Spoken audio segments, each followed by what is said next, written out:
If current me told past me, like having a kid is better for the startup, believe me, I would not believe it. But I did have the view that I can't have a kid and not be working on something that I am passionate about. That I knew for sure. Because it's like, if my kid sees me doing stuff that I don't love, that's gonna suck. And so if I'm gonna have a kid, I better be doing something that I love. Welcome to Startup Dad, the podcast where we dive deep into the lives of dads who are also leaders in the world of startups and business. I'm your host, Adam Fishman. In today's episode, I'm joined by three-time founder and CEO, Rishabh Jain. Rishabh started his most recent company, FERMÁT Commerce, when his oldest daughter was just a few weeks old. He's a husband and the father of two kids under 4. We talked about his contrarian take that it's easier to start a company as a parent, why he tells colleagues who may be struggling with balance to just have some kids, how he's navigated 5 flights to India with his family, and 2 important frameworks, how he manages his mornings, and why time with your kids helps you feel more balanced at work. If you like what you hear, please subscribe to Startup Dad on YouTube, Spotify, or Apple. Welcome, Rishabh Jain, to Startup Dad. It is a pleasure having you here today. Thanks so much for joining me. Thanks for having me. I'm excited to be here. And you this week are fighting with one hand tied behind your back. You're solo parenting while your wife, who is also works full-time, is at a leadership retreat. So how are you surviving so far? So far, it's great. By the way, technically solo parenting, but a lot of help at home. But yes, I am doing all of the drop-offs and pickups and everything like that this week, which honestly I'm like pretty excited about. Yeah. You know what I mean? Like I'm like not stressed at all about it. In fact, it feels like it feels like a good relief. Well, we'll get more into that. For those who don't know you, you founded 3 companies. You've 2 kids under the age of 4, and your partner, who I just mentioned, your wife, also works full-time. So that's a lot. I want to jump right into somewhat of a contrarian take that I think you have. We might as well start this thing off with a bang. And that take is that it's easier to start a company as a parent, which I think is definitely a contrarian take. So why do you believe that it's easier to start a company as a parent? Yeah, I think there's 2 aspects of it, at least that I have felt. The first is that if you're like the most extreme opposite is like if you're single, you really don't have any other force in your life pulling at your time. And so then you could just like work all the time. And yes, that has like been true for me in the past, right? Where it's just like without any other force to pull on your time, you could like easily work 17, 18 hours. It's very feasible especially for like founder character type of people. And I don't think that that's good because it is easy to fill your time with low impact work. Mm-hmm. Like that is like an easy thing to do. And I think that the biggest in this dimension, the biggest reason why having kids and not having the ability to like randomly fill your time is good is that you have no choice but to ask like, hey, what is actually the most important thing for me to work on? And how do I work on that the most effectively? Just like any startup, focus is helpful. This is a forcing function for focus.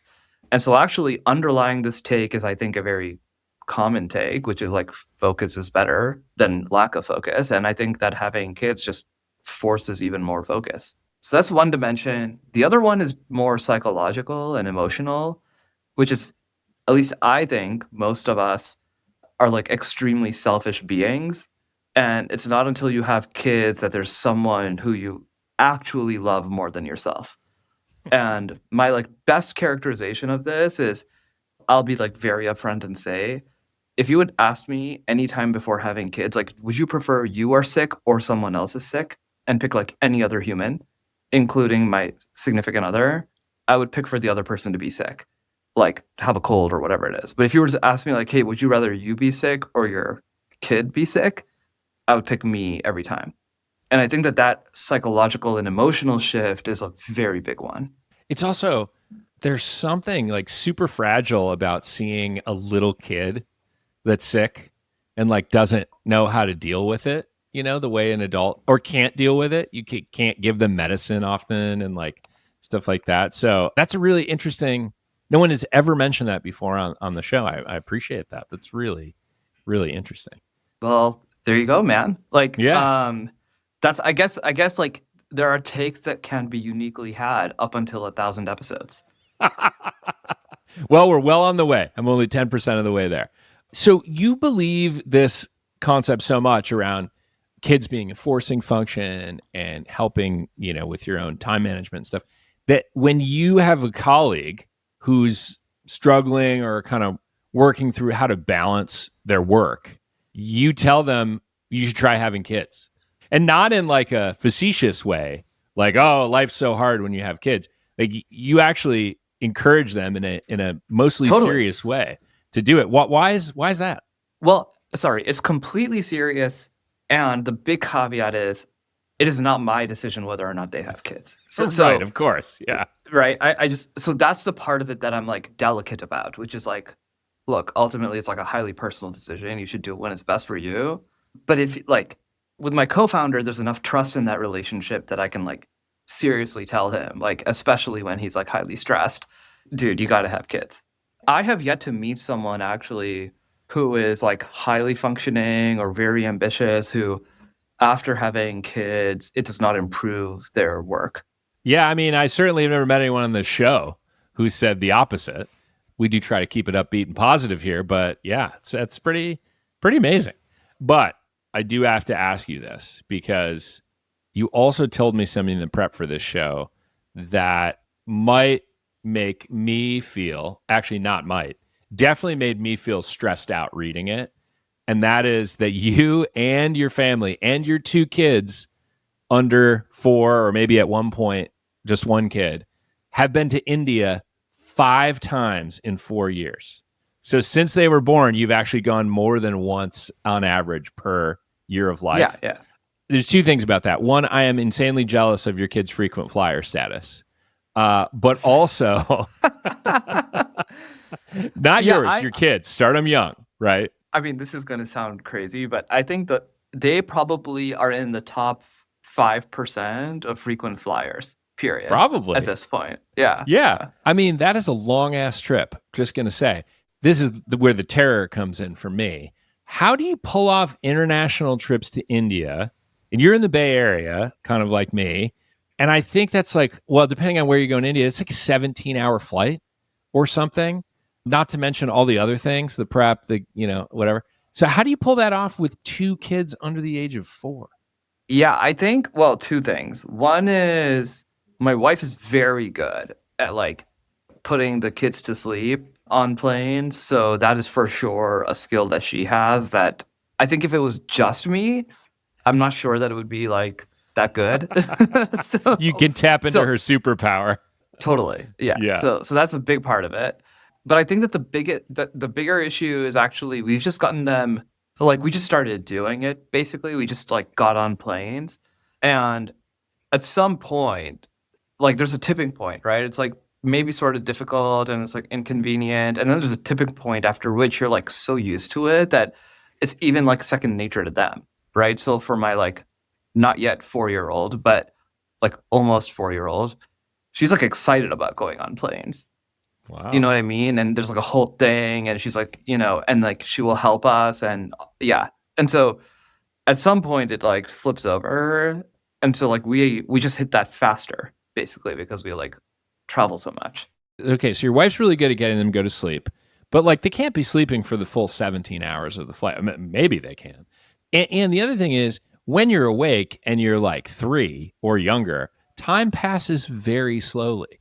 So what do you do to entertain them? Like they're not quite, the younger one's probably not even old enough to like hold their attention for, an episode of Daniel Tiger or Bluey or something. Although maybe, I don't know. So like what do you do? Do you have any like hacks or tricks aside from obviously your wife is the baby whisperer and can get them to go to sleep, but like what do you do when they're up? How do you entertain them?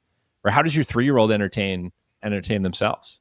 I think this is where the reps is really helpful because at this point we know like all of the little like toys and books and games and shows and like all of the combinations and permutations of those things. I feel like we know exactly what to put into, this is now getting hyper specific, but we have one of our carry-ons that is like full of the stuff for entertaining the kids for 24-hour journey, right? Because it's actually like a 24-hour journey because Right. you have to like lay over in the middle and all this other stuff. So Yeah. we kind of know now like the different types of books, the different types of toys, the different types of activities. We're like, this is a big psychological hack. I like could not care less what other people in the plane think. I know there's a lot of people who like feel shame about like when their kid is screaming or when they want to walk. I don't care at all. So like if my kid wants to like run up and down the aisles and I'm like, yeah, let's do it. And I think that a combination of like just carrying all of the right plane activities, and then because we do it so often, we know which ones entertain them for what period of time, and then like running around and doing whatever we want is a good combo. Yeah, it keeps them excited. So, and then my older one is very talkative too, and so like I encourage her to go and hang out with the air hostess or whatever. So I love yeah. that. She's like chatting up the flight attendant. Okay, so a giant Mary Poppins-esque bag where you can just pull out random toys, books, distracting objects, but everything's in that so that you know, like whatever I reach in and grab, it's going to be something for the Yeah, kid. that's yeah, That's exactly. helpful. And then let the kids just do what it is. Like, don't worry, don't try not to stress about the noise. Like, I tend to agree with you on this, by the way. Like, before I had kids, I would always be like, oh, there's a loud kid on the plane. Like, oh, that's such a bummer. Like, whatever. Now I'm kind of like, I mean, this is why noise canceling headphones and earplugs were invented. Like, if you are traveling on a long flight, you need to have those things as a passenger.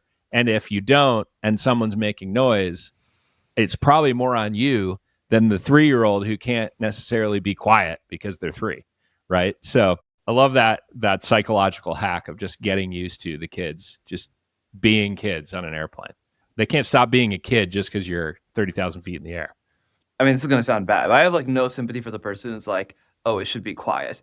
It's like, Right. dude, like this plane engine is plenty loud. Get over yourself. You know what I mean? Like if you cared Right. that much about quiet, like we wouldn't be here. Let's just be honest with each other. Yeah, Exactly.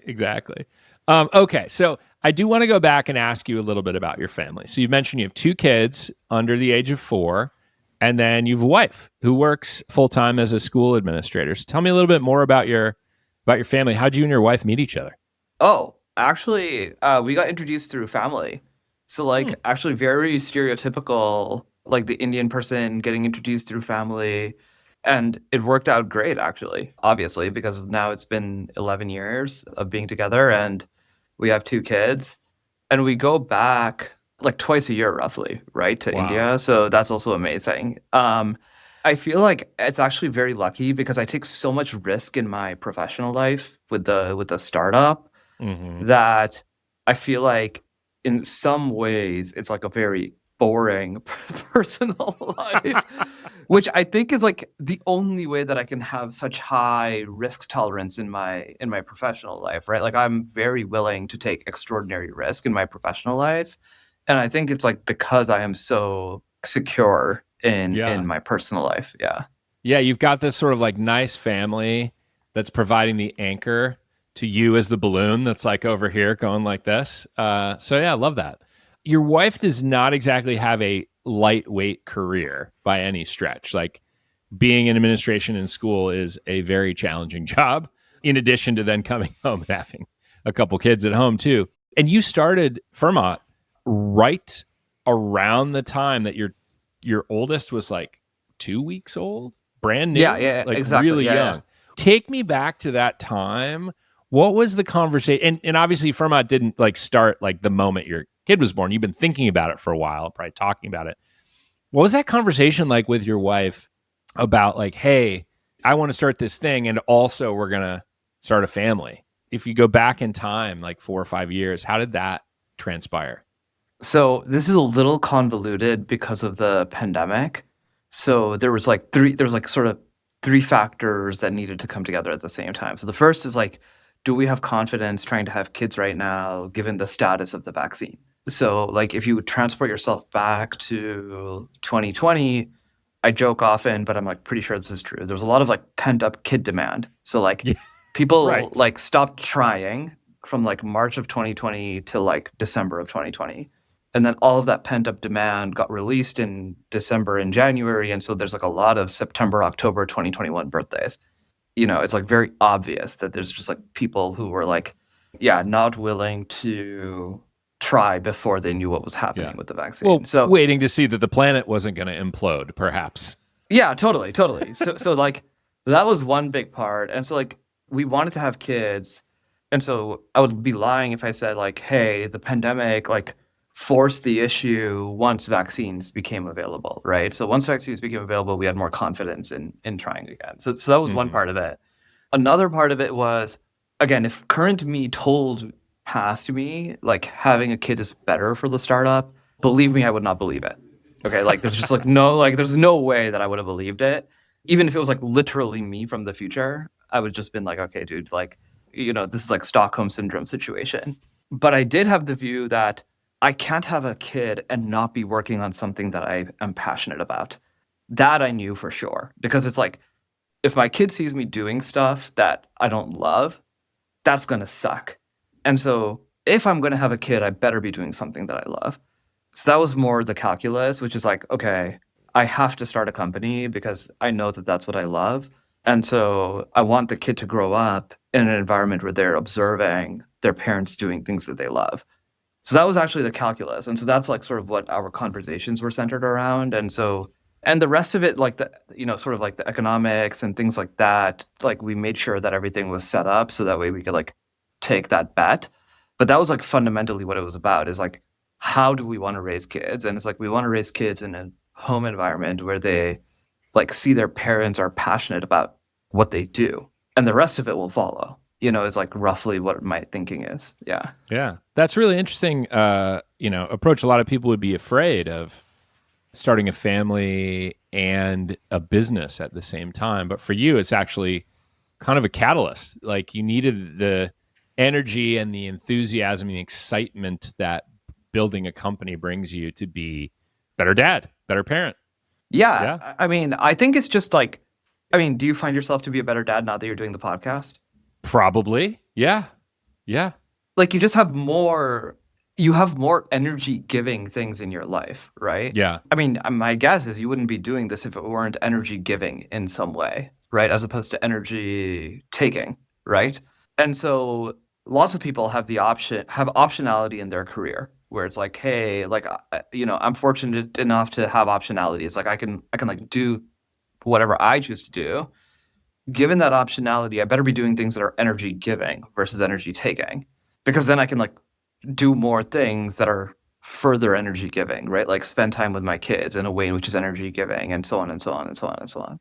I think it's like roughly in that category. And my prior job was, I grew a lot, but it was energy taking. And that's like not the same at all, right? Yeah. Yeah. What are some of the more surprising things that you've discovered since becoming a dad? I hate using this analogy, but it is sort of true. I think that my expectation of adults has increased at the same time as my patience for kids has increased. Why do you hate using that analogy? The worst way of saying this is like, I don't want to feel like I have to parent people at work. Like that's Right. that's the worst way of saying it.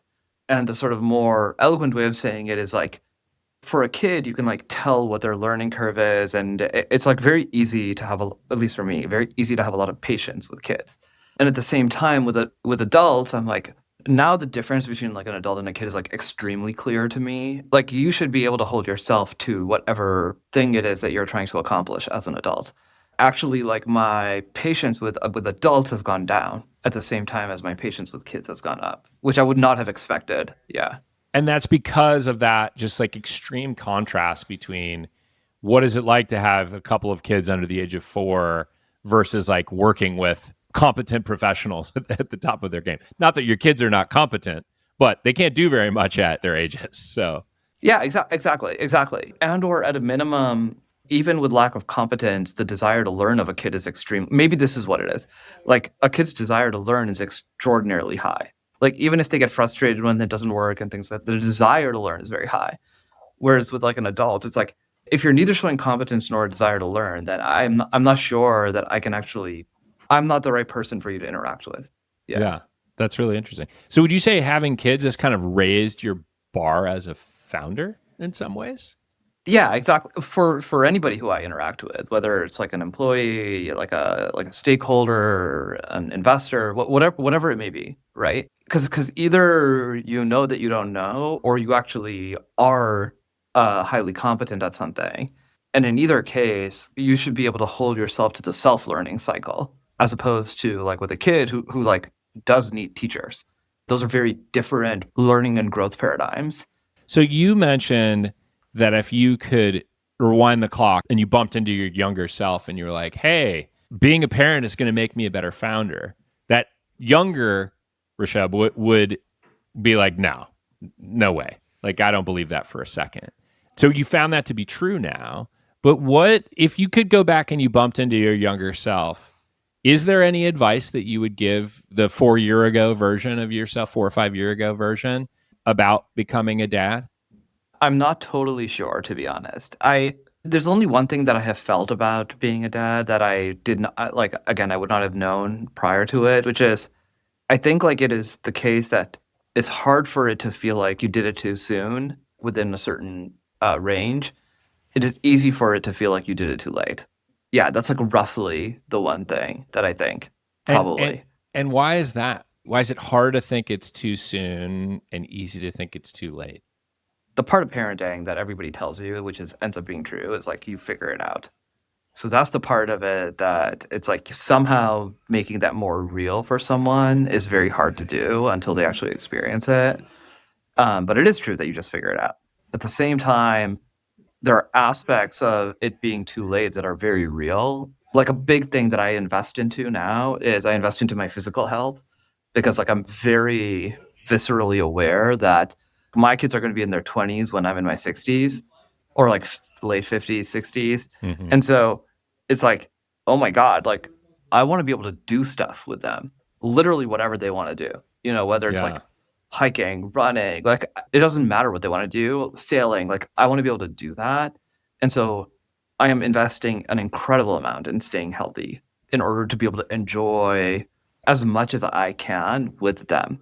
And so that's the part that is like, it can be easy to feel like it's too late, but it's like harder for me to imagine it feeling like it was too early. Yeah. That makes a ton of sense. And now I want to talk a little bit about, in addition to advice that you would give your younger self, you have a couple of frameworks. We'll loosely call them frameworks for being a dad, being a founder, kind of balancing those two things. The first one is how you manage your mornings. So why is it important for you to like manage your mornings, and what do you do in the morning? I was talking to another friend of mine who's also an investor, and I was telling him that like the morning time is the like most precious time for two reasons. One is especially when your kids are younger, that's actually when they are the most like fun to interact with. By the evenings, they get like tired and cranky, and it's like the quality of that time is not as high, basically. And so one part of it is just making sure you're able to actually spend morning time with your kids. That's a big part of it. The second big part of it is, at least for me, I've always been a morning person.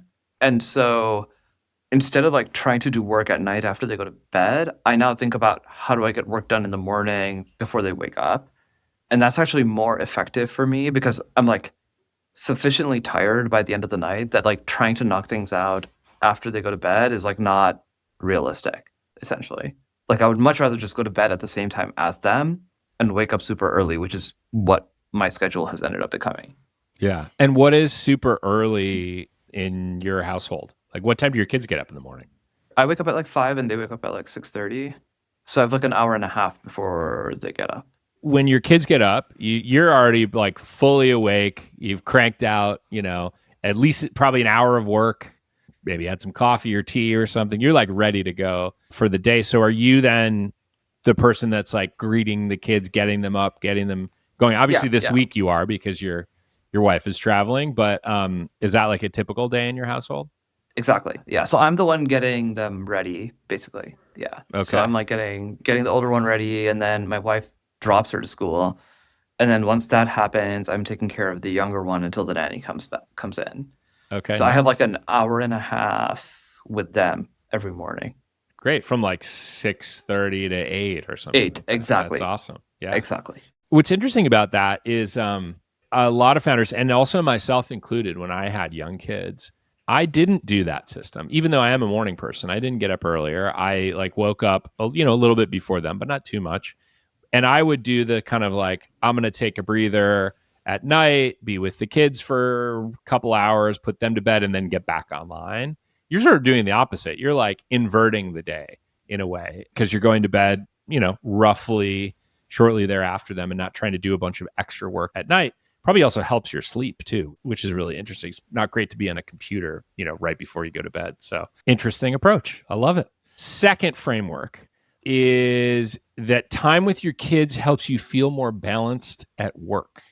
So tell me about that. You mentioned a little bit about like emotional balance and the physical demands of being with your kids, but tell me about how it makes you feel more balanced at work. I think like the parts of me that have to be engaged at work is so different than the parts of me that have to be engaged at home. At work, it is like mostly my thinking self. Not that like being emotionally supportive to your team is not important, but it's just that that is not the thing that my team comes to me for. Mm-hmm. Like the thing that my team comes to me for is my ability to like problem solve or clarify strategy or things like that. And actually to go to my co-founder for the more empathy related topics, which is just like a evolution of both how I show up at work and also where my co-founder's strengths are, right? So that actually means that I get engaged very differently at work than I do with my kids. And so with my kids, it is like emotion, physical, creative in different ways than at work. And so I think like that balance of like how you get engaged, again, like going back to like the energy giving thing, it's like much more energy giving.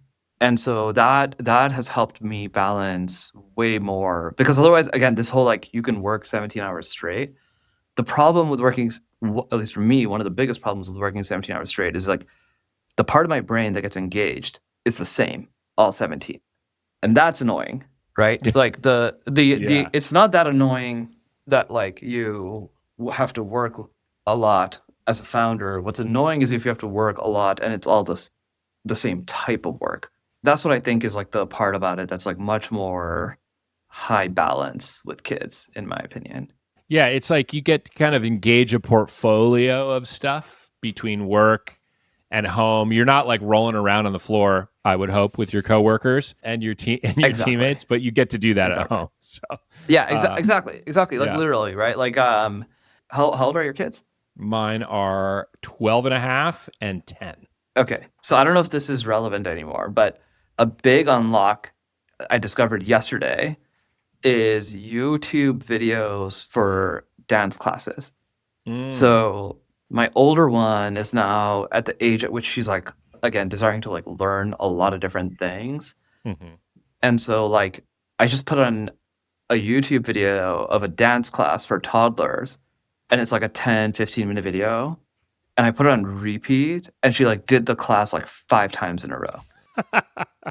So the 5 times in a row part might not work for a 10-year-old, but the like classes through YouTube, I mean, this is such an obvious thing in retrospect, but like the classes through YouTube, even for toddlers, is so effective. I mean, Yeah. it was like kind of mind-boggling, actually. Yeah. Did you do the dancing with her? Maybe not all Yeah. 5 of the times, but a couple Yeah, of the so times. this is, yeah, exactly. So this is my point, is like you can just like, and there are parts of like her learning in that medium that I'm not able to do because like there's other kids on the video and whatever. But like I've been wanting to do dance because I like dancing too, and so like I've been wanting to do dance with her forever, and I try all the time, and we do all sorts of other fun dance. But this is a way to like upskill her the different like movements that her body is learning, basically. Very cool. Love that. I will have to check it out and see if the 10 or 12 and a half year old is into it. Maybe the 12 and a half year old will be. We'll see. She already does dance. So you might want to do Amazing. some YouTube. Yeah. Although she may be too embarrassed to do it with me. We'll see. Okay. You mentioned that your wife is the baby whisperer when it comes to getting your kids to sleep on an airplane.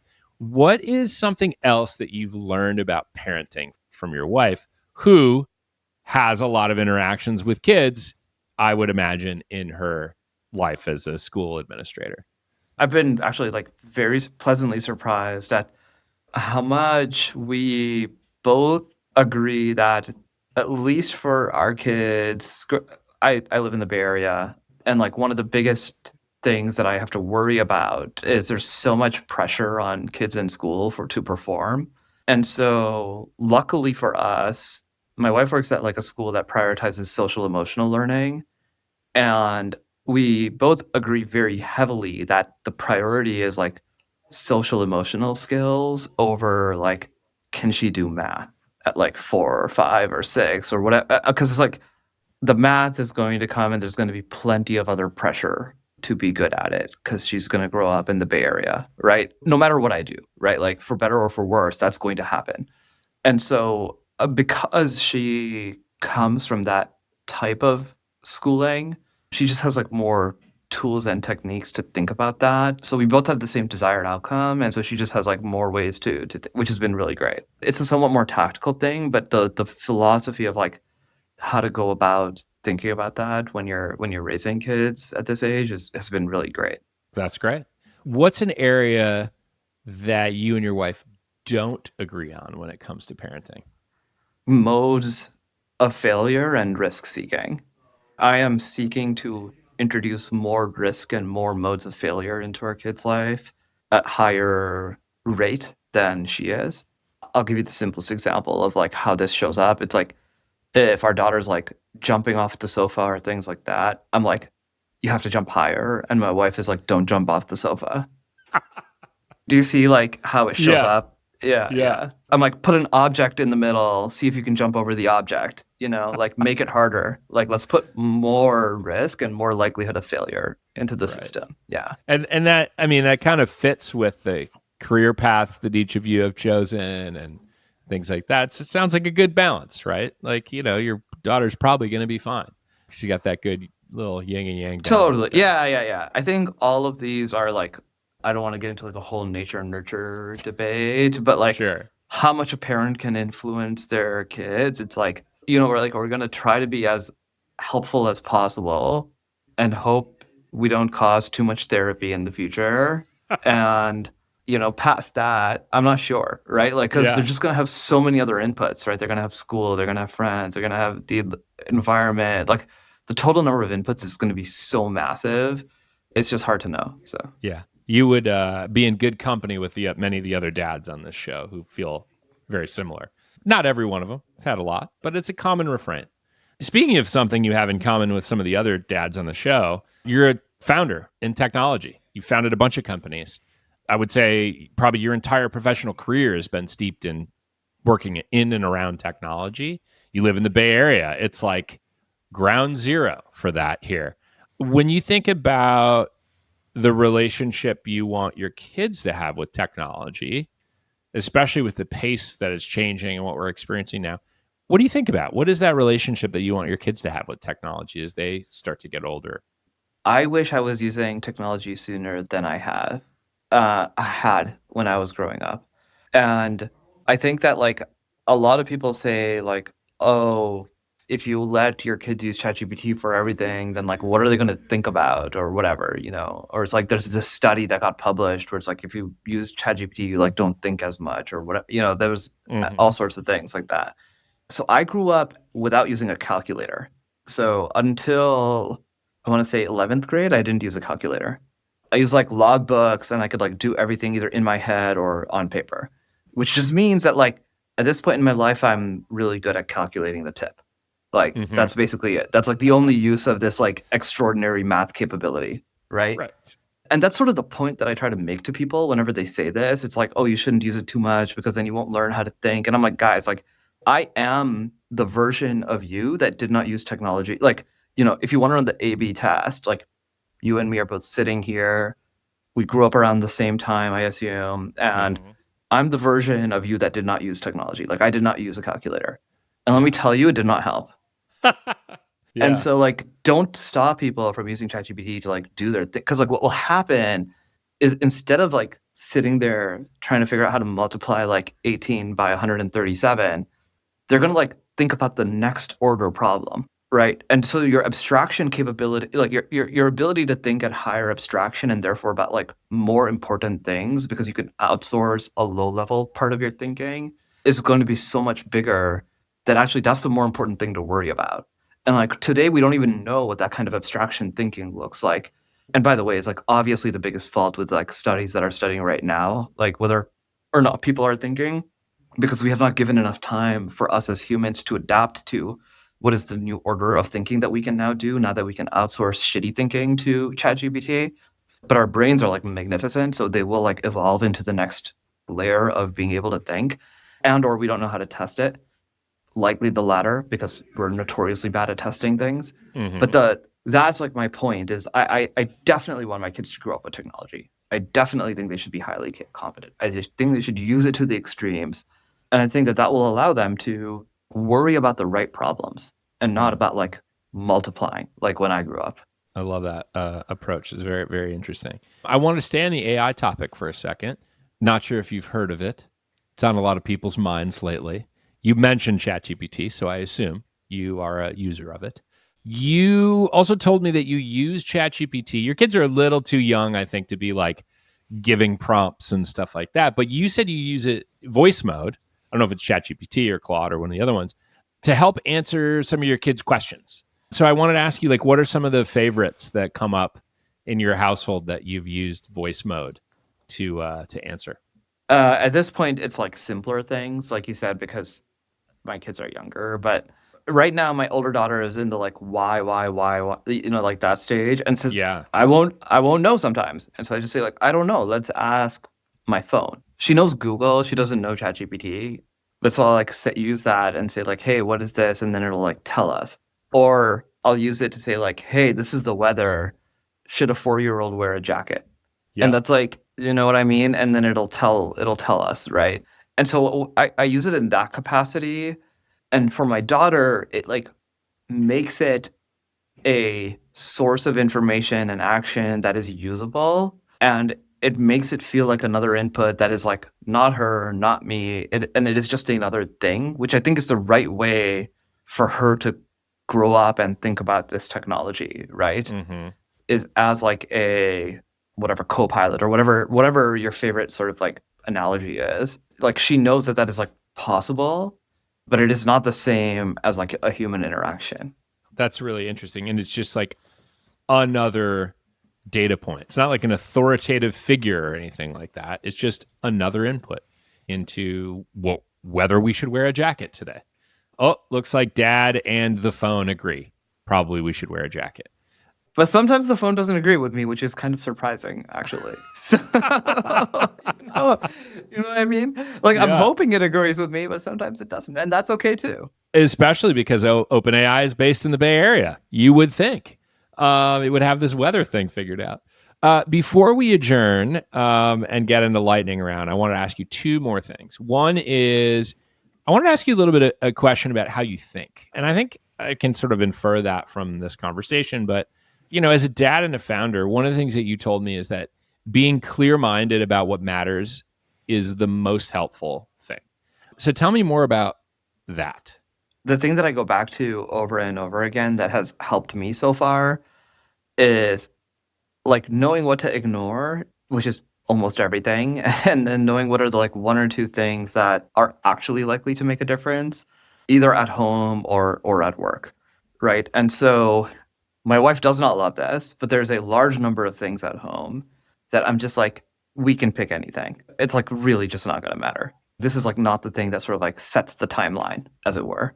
And so trying to just be very clear, at least for like our family and our family values, like what are the one or two things that we actually care about, so we can like spend our time on that and energy on that. At work, this becomes super important because like you just don't have if you're running a startup especially, you just don't have the bandwidth to overthink things that don't matter. I was telling actually my coach recently, so I work with like an exec coach, and I was telling him recently, like, I kind of understand like why Peter Thiel said, if you're not talking to me about the one thing that matters, I'm walking away. I think that that's like a extreme way of implementing the belief. Trust me, I heard about this 15 years ago and I thought it was like crazy that somebody did this. And now I'm like, oh my God, there's like so much wisdom in that. I'm like trying to implement my version of that, which is like not as aggressive as walking out of the room. But it's like if somebody brings something up, I'll just ask them like, how does this affect? And then the thing. The most important thing. Yeah. And then they say it doesn't. And then I'm like, okay, interesting. So like, why do you think we should spend time on it? Maybe I don't know, right? Like maybe there is a reason why we should spend time on it, even though it's not the thing. And I want to learn if there is a reason. But if there isn't a good reason, then I don't want to spend time. So the inverse is also true. Like this morning, I had my leadership team meeting, and I asked my CMO was like concerned about something, and I said like, okay, great, does it matter? And he's like, yes, it matters. I was like, are you sure it matters? It's like, yes, I'm sure it matters. I was like, okay, great. We're putting a meeting every day for 15 minutes every day where these 4 people are going to report on this thing every day until it doesn't matter anymore. And you're going to be one of those people. If it matters, you should be willing to come every day to a 15-minute stand-up. Are you willing to do that? And I said, yes. I was like, great, then that's what we're going to do. Because either things matter or they don't matter. And you just push it to its extreme, and then you will like very quickly figure out whether the thing matters or not, right? Yeah. I love that. To end, how can people follow along or be helpful to you? We were talking about it right before we recorded, but I'm very active on the socials. I'm just Rishabh Jain on either Twitter or LinkedIn, and also have a couple of podcasts if they're interesting for people in e-com, and they're e-com and marketing oriented. So if you're interested in e-com and marketing, please follow those too. Awesome. We will link to all of those things in the show notes, and I hope you get a few more listeners to your pod as a result. Rishabh, are you ready for lightning round? Yes. And this one I did not read ahead purposely because I thought it would be more fun to just get my instant reactions. Everything else I was prepped for. Yeah. And I was like, lightning round is way more fun when the person just responds. So I would agree. Also, no one is ever truly ready for lightning round. So here we go. What is the most indispensable parenting product you've ever purchased? Oh my God, the bum brush. The bum brush. I've never heard of this. Tell me about it. It's like a little spatula to like put like butt cream on your baby's butt. I love this. I can't wait to link to that. It's like the number one thing we gift to people too, because it's like so random. And then everyone who we've given it to is just like, oh my God, I would not have expected this to be so useful. That's amazing. Oh man, I should go buy stock. What is the most useless parenting product you've ever purchased? Oh my God, dude. Okay, so this is probably just because my wife is very good at nursing our kids, but I think we bought like 7 different versions of like nursing pillows and used 0 of them. Okay. So maybe stick to one version or, just like borrow one, try it out, see if you use it. Exactly. Yeah. Okay. What is the weirdest thing you've ever found in one of your kids' pockets or in the washing machine? Oh my God. Okay. We have put a diaper in the washing machine. And let me tell you, this is the most painful thing to put into a washing machine because the amount of stuff you have to clean after a diaper accidentally goes into the washing machine is super annoying. Yes. Yeah. Turns out there's a lot that make up a diaper, and it's technology and construction, and it's not compatible with a washing machine. Correct. I am so sorry for you. Yeah. Okay, true or false? There's only one correct way to load the dishwasher. Oh my God, you're gonna kill me. True. I'm not gonna kill you. I agree. No, you're gonna get me. You're gonna get me. I'm gonna killed. get you Sorry, killed. You're gonna get me killed. Quick follow-up. Is that your way of loading the dishwasher? Is the one correct way? I am close to the one correct way. Okay. I am not. I know that I am not yet there. There's like a Japanese master somewhere. Of that, yes. I'm confident. I'm not quite there yet, but I'm close. Yeah. Okay. What is your signature dad superpower? I would have to say it is fast snack prep or fast meal prep. That's a good one. Very important. Yeah. Aside from cleaning diapers out of the washing machine, what is your least favorite parenting task? I don't have one yet. I'm not going to lie. Okay. I don't have one yet. I wish I was just like saying that for the sake of saying it. That's okay. Good lesson. Good life lesson here. There isn't yet one. There isn't yet one. Yeah. I think I know the answer to this, but what is the crazier block of time in your house? 6 a.m. to 8 a.m. or 6 p.m. to 8 p.m.? 6 to 8 p.m. Ah, yes. It's insane. I'll bet. The ideal day with your kids involves what one activity? Either scootering to the park nearby, or I think we were talking about this, like the dance party. Yeah. So we do like I try to do like almost every day, like a family dance party, basically. Love that. If your kids had to describe you in one word, what would that be? I'm like pretty physical with them, so at this point, I think they would say like I do a lot of like throwing and like swinging and things like that. So I think that's what they would describe. Awesome. How many parenting books do you have in your house? I have 6 unopened parenting books. That answers my next question, which is how many of them have you read cover to cover? And 0. I read only one. I literally read only What to Expect When You're Expecting. Okay. When my wife was pregnant the first time, and then all of the parenting books that I bought for like the dad version of it, I didn't touch. Okay, great. Good to know. It turns out being a supportive husband was like the only thing that mattered, basically. I would agree. Yeah. How many dad jokes do you tell on average each day? I'm trying to increase my game. I am okay with a high failure rate, and being CEO means that other people need to deal with you telling bad jokes.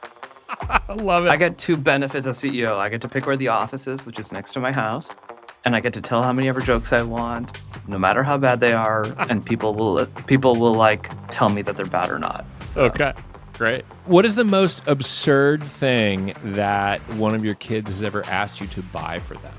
I'm not sure this is like a fair representation, but I had my daughter pick our car.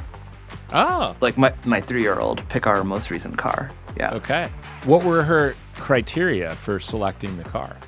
That's what I'm saying. It's not super fair. It's like Yeah. we bought a Tesla, and it turns out there's like not many choices, which is like the beauty of buying a Tesla. It's Yeah. like, you get to like pick the color, you get to pick the type, whatever, And so now she doesn't like the color anymore, which is a separate issue. But she did pick. Yeah. What car we bought. Yeah. You're teaching her a valuable life lesson. Okay, what is the what is the most difficult kids TV show that you've had to sit through? So actually, we don't allow Cocomelon, and that's the only thing we don't allow. Like once or twice, we let my older daughter watch it, and the level to which it sucked her in, like scared the living hell out of me. Like I don't think I've ever been more scared, actually. Yeah. Okay, so that's a big no on Cocomelon. Big no. You would also be in good company on this podcast with that take. What is your favorite kids movie? Oh, Zootopia. Okay.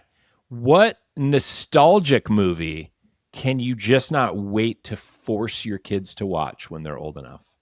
My biggest one was Lion King, but we've already watched it.